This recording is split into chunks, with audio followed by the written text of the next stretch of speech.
I'm on my 14 carats. I'm 14 carat. Doing it up like my eyes. Now you see I got a touch. So good, so good. Make you never wanna leave. So don't. Hello, on se retrouve aujourd'hui pour ma nouvelle routine. C'est une routine petit budget, surtout c'est ma routine d'été, que ce soit au niveau des soins et au niveau du make-up, je l'adore vraiment beaucoup. Alors avant toute chose, on va bien sûr nettoyer et hydrater sa peau. Pour le nettoyage, j'utilise ma nouvelle eau micellaire nettoyante de chez Garnier, qui a une odeur d'été, qui a une odeur de pêche. Je l'adore vraiment, puisqu'elle a ce film huileux, protecteur et surtout ultra hydratant. Donc ce que je vous conseille quand même, c'est qu'une fois que vous l'avez appliqué, vous faites comme je suis en train de faire, tout simplement avec un coton propre, vous enlevez légèrement l'excès, légèrement de la petite pellicule huileuse et vous allez voir, c'est 2 fois mieux. Ensuite, on passe bien sûr à ma crème hydratante du jour. Alors celle-ci, je l'adore plus que tout. C'est une crème de chez Diadermine. Elle est vraiment en texture gel, très légère, mais surtout elle a une hydratation de fou. Je dirais même mieux que la crème Diadermine, tout à fait normale, classique, basique. Et je l'adore. Je ne sais plus m'en passer. Pour l'été, elle est vraiment bien. Elle apporte cette sensation de fraîcheur et cette sensation d'hydratation.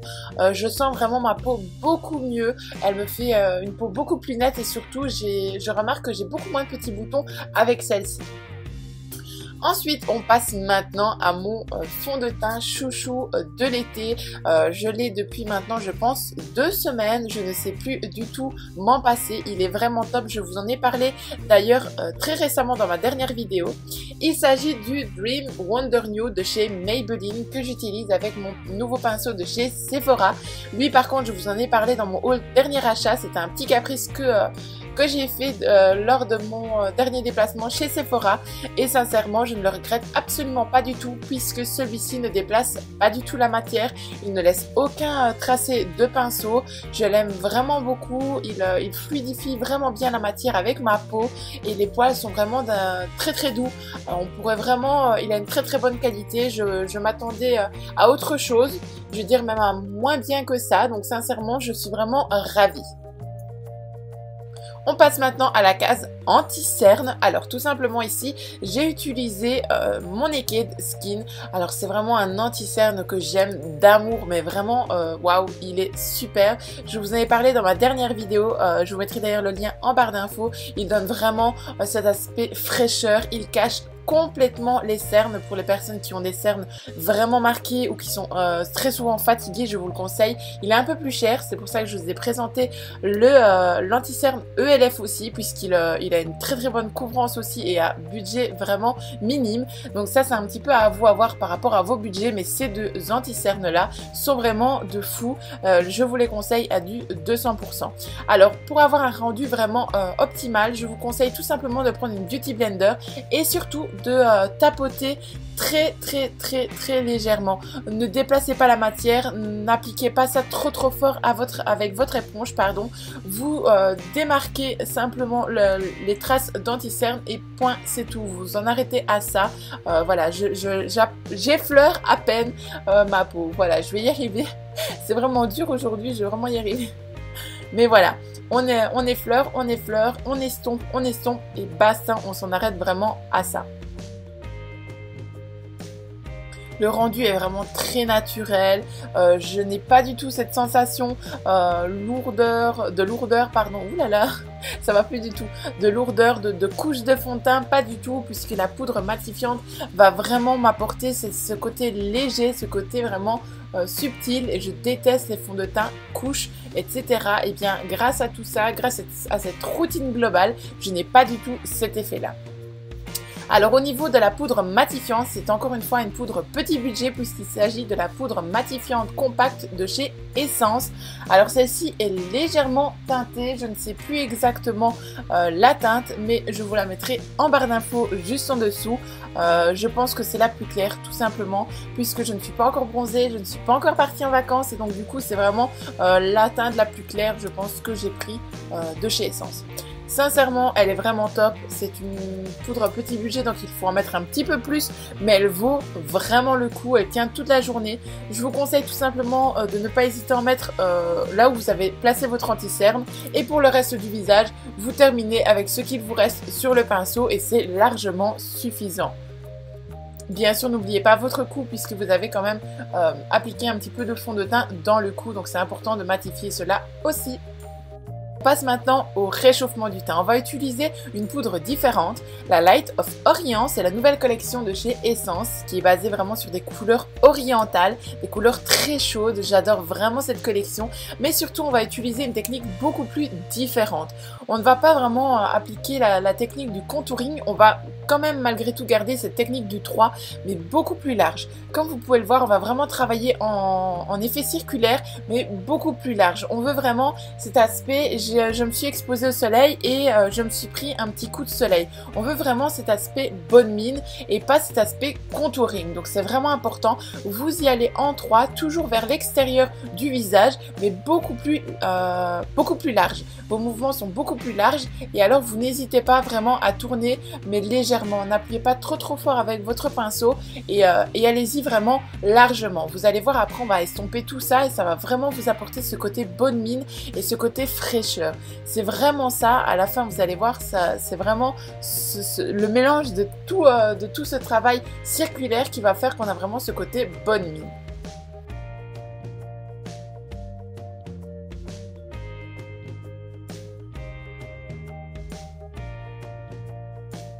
Pour apporter maintenant de la couleur, du peps au visage, vous utilisez tout simplement une poudre beaucoup plus chaude avec des sous-tons orangés. Sincèrement, c'est une teinte qui me va vraiment bien. Maintenant, si vous aimez moins, prenez une teinte légèrement plus rosée, ça le fera aussi.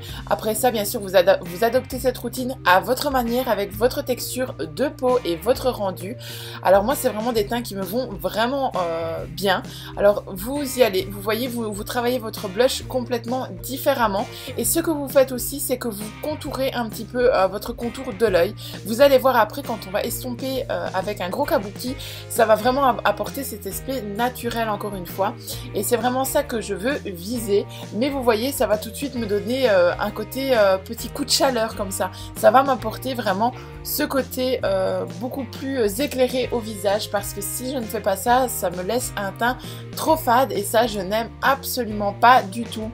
Alors n'hésitez pas à faire des petits mouvements circulaires avec votre kabuki, mais n'appuyez pas trop fort pour ne pas déplacer la totalité de votre fond de teint, anti-cerne, poudre, etc.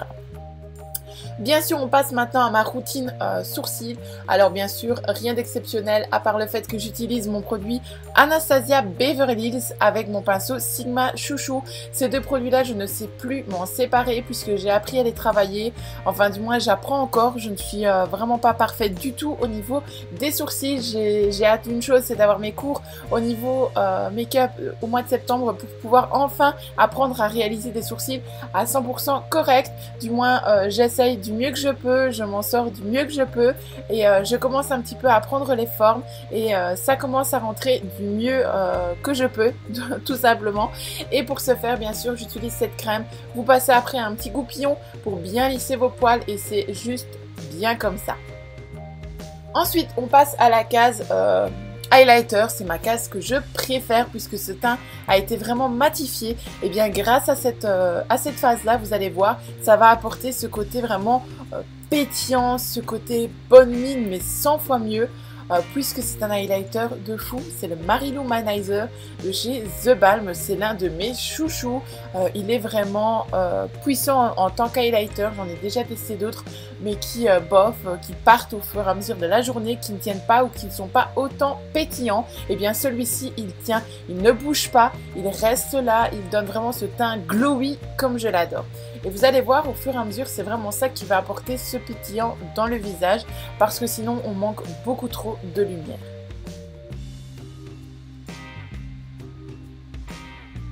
Bien sûr, on n'oublie pas le dessus de la lèvre, c'est vraiment ce qui va donner après avec votre rouge à lèvres, ce qui va vraiment faire ressortir votre petite lèvre, c'est vraiment le petit point de lumière qui est attrapé avec le soleil en même temps que l'arrêt du nez. Donc c'est vraiment ce qui va vous donner, quand on vous regarde de face, ce côté vraiment accroche-soleil.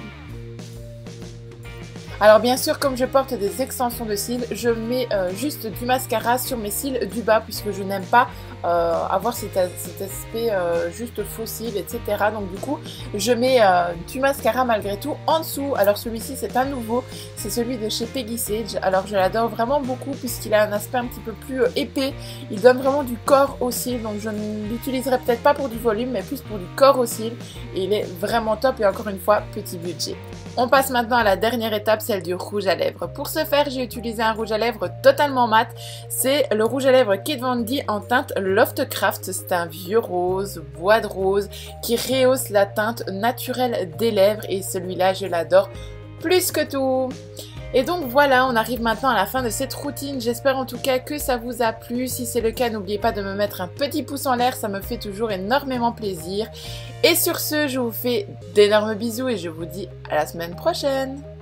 When I met you in the summer, to my heartbeat sound, we fell in love as the leaves turn brown.